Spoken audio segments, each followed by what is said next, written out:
Ya, Tuan Speaker, saya terima apa yang disebut tadi oleh Tuan Speaker sebagai pandangan daripada Tuan Speaker. Memang sebagai peguam, Tuan Speaker ada kelayakan dan juga ada pengalaman dalam perkara-perkara ini. Dan yang penting, Tuan Speaker telah pun membuat rujukan kepada beberapa pasal di dalam Perlembagaan Persekutuan yang menunjukkan juga perkataan late tersebut dengan jelas wujud dan oleh dengan sedemikian diberikan takrifan seperti mana dalam konteks peruntukan tersebut. Sefahaman saya lah. Saya terima. Tapi ada tiga perkara yang ingin saya bangkitkan. Satu, Tuan Speaker, adalah sebagai Tuan Speaker yang mempengurusikan Dewan Yang Mulia ini, saya rasa Tuan Speaker, apabila Tuan Speaker boleh memberi pendapat yang menunjukkan bahawa ada beza dalam pendapat dulu. Kerana di sini, dan saya akan menjelaskan selepas dengan singkat apakah pendapat saya. Maka kalau ada perbezaan pendapat, itu sudah mencukupi untuk Tuan Speaker buat keputusan supaya usul saya dibenarkan dan perkara ini dibahaskan. Because at this point, bukan soal Tuan Speaker buat keputusan. Usul yang mana? Usul saya di bawah 36. Usul yang terhadap... Ya, so jadi itu menjadi yang sudah saya filekan semalam. Jadi when the Speaker is of the view that there is an issue to be tried or to be debated, dan saya rasa di sini ada, then that in itself is sufficient for Tuan Speaker to allow the motion to be debated and then let it be resolved there. That's number one. Number two, Tuan Speaker, berkenaan dengan perkataan yang digunakan secara khusus di dalam artikel 1503. Tuan Speaker, ya, ada disebut di situ perkataan late. Ya. Tetapi Tuan Speaker, kita kena faham bahawa ruling dibuat oleh Tuan Speaker dengan menggunakan Standing Order 100, Peraturan Mesyuarat 100, yang cukup jelas menyatakan seperti berikut, saya baca, bahawa semua perkara yang tidak disyaratkan terang-terang dalam peraturan ini dan semua berkenaan dengan menjalankan peraturan ini pada perkara yang satu persatunya hendak diaturkan menurut cara yang tidak berlawanan dengan peraturan ini sebagaimana yang diperintahkan oleh Tuan Ketua dari satu masa ke semasa. Jadi dalam keadaan ini, Tuan Speaker buat keputusan supaya kita dibenarkan untuk berhujah, berbahas. Di situlah Tuan Speaker saya tanya, kenapa kalau boleh dibahas tidak dibuat keputusan bahawa kita juga boleh buat undi? Ini perkataan dia. So if Tuan Speaker has exercised discretion to allow a debate, then the question is, why not exercise a discretion to allow a vote? Dan ini adalah sebab saya bawa hujahan itu. Tuan Speaker, kalau kita terima bahawa kalau satu perkataan spesifik yang ditafsirkan, digunakan, kita kena ikut, maka perkataan revoke, Tuan Speaker, juga telah pun ditafsirkan di dalam kes Teh Cheng Po. Revocation is by the king. Jadi kenapa kita tidak memberikan penekanan itu kepada artikel 1503? Kenapa ada perbezaan?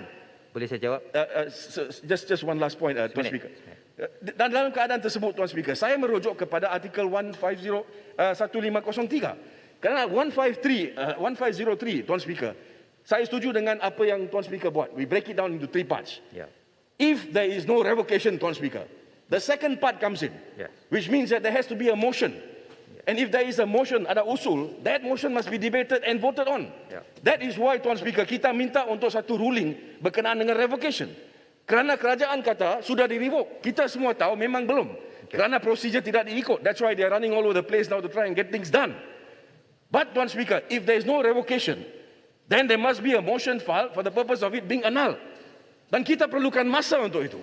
That's why, Tuan Speaker, I echo the words of Sempurna. What is important here, Tuan Speaker, sangat penting adalah kita ini kena faham dan memberikan perhatian kepada pengasingan kuasa. Kuasa yang diberikan kepada Yang di-Tuan Agong adalah kuasa yang terjamin di bawah Perlembagaan Persekutuan. We cannot, Yang Arif, Tuan Speaker, we cannot ignore it. We must give it effect. Jadi, it is in that context, Tuan Speaker, that I have a response to it, Tuan Speaker. I hope Tuan Speaker understands. I see where Tuan Speaker is coming from a legal point of view. Tetapi kepada saya, yang sangat penting adalah isu sama ada pengasingan kuasa dan setakat mana Dewan ini menghormati Perlembagaan Persekutuan, menghormati institusi Yang Tuan Agong, dan juga Parlimen. So this is the reason why saya minta supaya usul saya dibenarkan. Kita debate. Pucung, can I? Pucung Pucung dengan izin, Pucung, I just want to... Just Pucung tadi. YB Muar dah tunggu lama. Lepas ni YB Beras. sempurna. Speaker, saya YB beruas, lepas tu Speaker, sempurna. Ringkas saja. The precedent of today will set a very dangerous precedent for future dictators in Malaysia.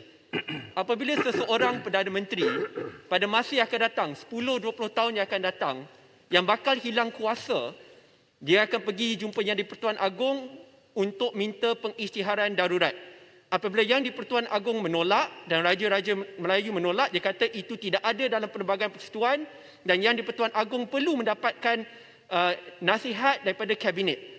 Selepas itu dia isytiharkan darurat, dan apabila darurat diisytiharkan dan Yang di-Pertuan Agong suruh melalui Parlimen, Parlimen dimatikan dan Parlimen ditutup.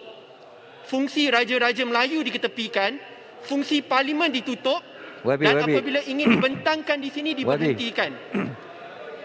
Yang Amat, ini bukan point of order. This is going to the merit, sorry. YB Beruas dulu, lepas tu YB Sempurna. YB Beruas. Speaker, Terima kasih. keputusan Beruas, ya. Speaker, keputusan Dewan Batu Rakyat tunggu lagi. pada hari ini bakal menentukan keputusan 10-20 tahun yang akan datang. The decision of today will hunt us in the future. Duduk. Speaker. Beruas. Datuk Speaker. Terima kasih Datuk Datuk Speaker. Jadi betul. Beruas.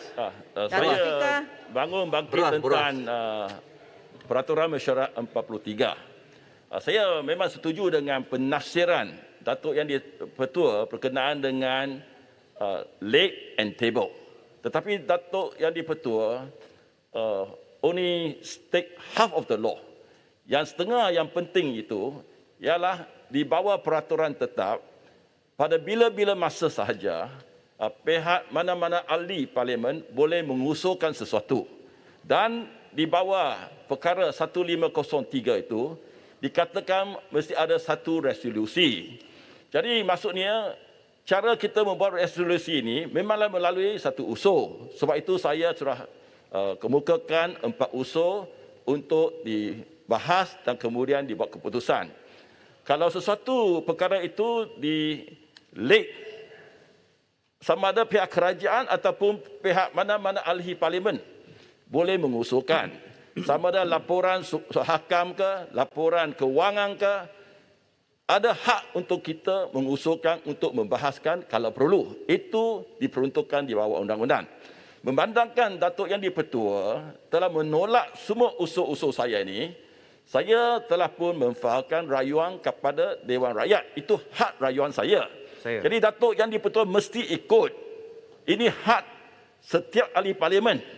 Kerana kita sudah memberi dalam peraturan tetap, penghormatan yang tertinggi telah diberikan kepada Datuk Yang di-Pertua untuk membuat sesuatu keputusan yang dikatakan akan muktamad, melainkan there's only one exception to your decision, iaitu Dewan Rakyat, Majlis Dewan Rakyat ini yang membuat kata putus terakhir. Kerana di mahkamah ada rayuan yang dibenarkan. Di sini ada satu-satunya rayuan. Kerana mahkamah cannot because separation of power, mahkamah tak boleh campur tangan. Tapi malangnya sampai hari ini hari keempat, saya tak nampak usul untuk dibentangkan di Dewan ini untuk mengetepikan keputusan Datuk Yang di-Pertua disenaraikan. Jadi Datuk Yang di-Pertua, kalau saya punya usul dibawa di sini dan dipersetujui oleh Majlis Dewan Rakyat, akan dengan sendirinya menghidupkan usul asal saya tentang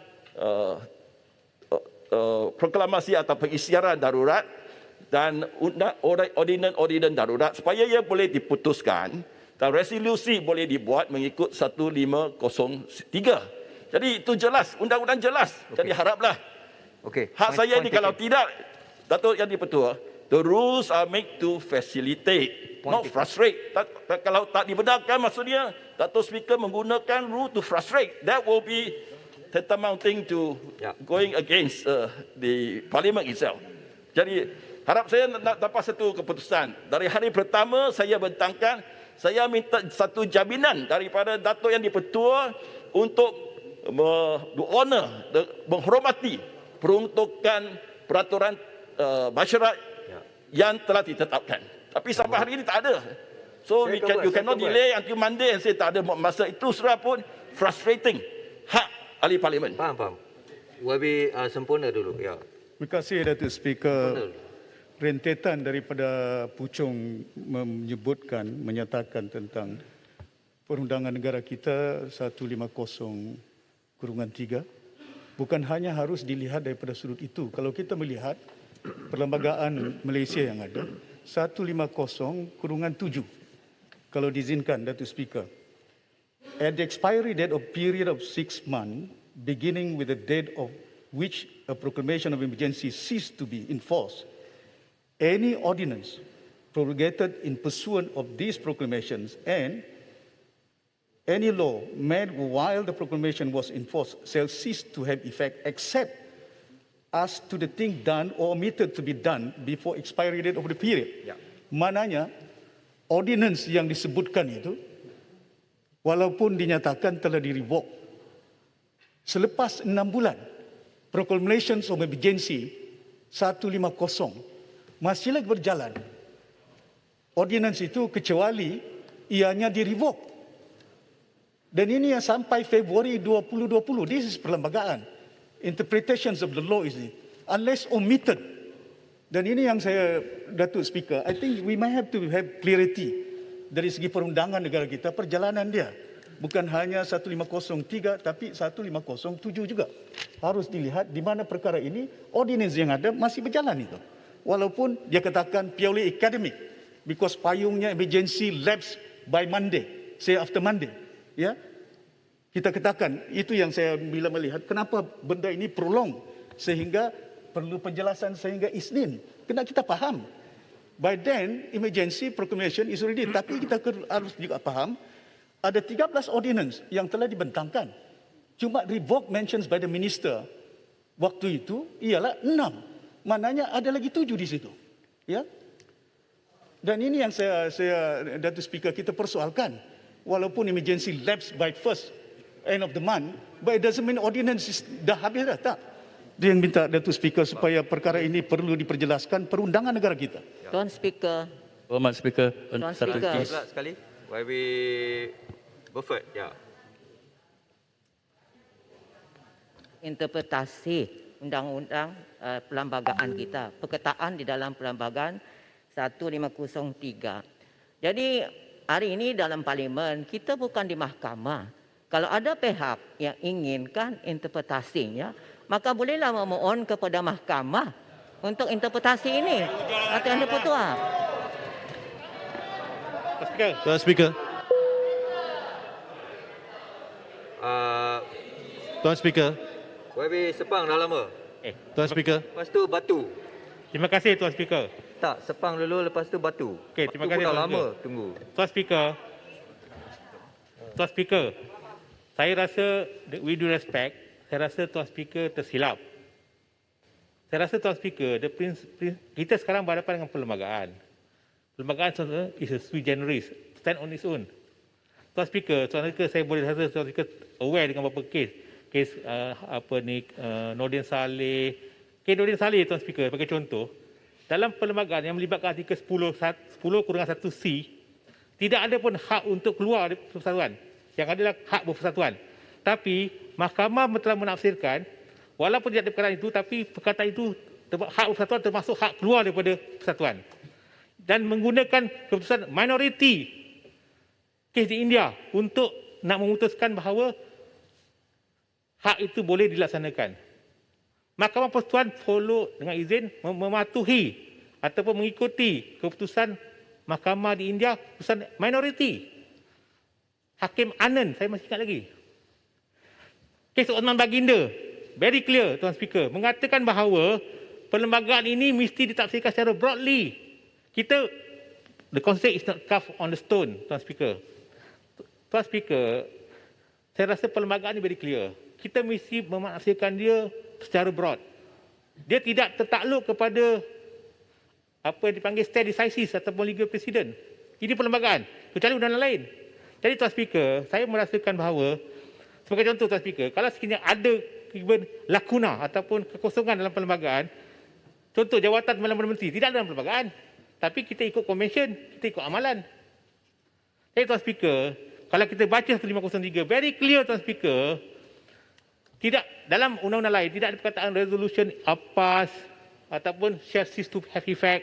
Jadi Tuan Speaker, mana-mana orang yang baca perlembagaan artikel 503 tidak boleh lari daripada menaksirkan bahawa mesti dibentangkan dan dibahaskan. Itu adalah tafsiran yang paling munasabah. Itu yang pertama Tuan Speaker. Yang kedua je Tuan Speaker, saya mengatakan bahawa Tuan Speaker, dalam Tuan Speaker, Saya bukan hakim ni, YB. kalau Tuan Speaker hakim, saya daripada awal lagi saya dah pecat. Kalau Minta maaf. macam mana? Kecuali Tuan Hakim adalah hakim yang bernama Ad bin Harun. Tuan Speaker, saya kenal seorang Sepang, peguam cukup lah, nama Sepang, Ad bin Harun. cukup lah, Sekarang cukup. saya tak kenal lagi dah. Sepang buang masa Dewan. Apalah mengarut tu, Pak Sepang. Speaker. Makan ubat tak lagi. Yang tak tahu dia diam lah. Duduk dengar diam. Tuan Speaker. Makan ubat dulu tu. Kat Tentang Sepang rumah kuasa PKP Tuan tu. Speaker kata tak Batu ada dah tunggu kuasa. lama ni. Artikel saya tak boleh peraturan 12. Tuan Speaker tadi mengatakan Tuan Speaker tidak ada kuasa. Tuan Speaker, Jadi kita sebenarnya Tuan Speaker discuss ada kuasa. point of order saja tahu, YB. Yalah, Tuan Speaker, you have power.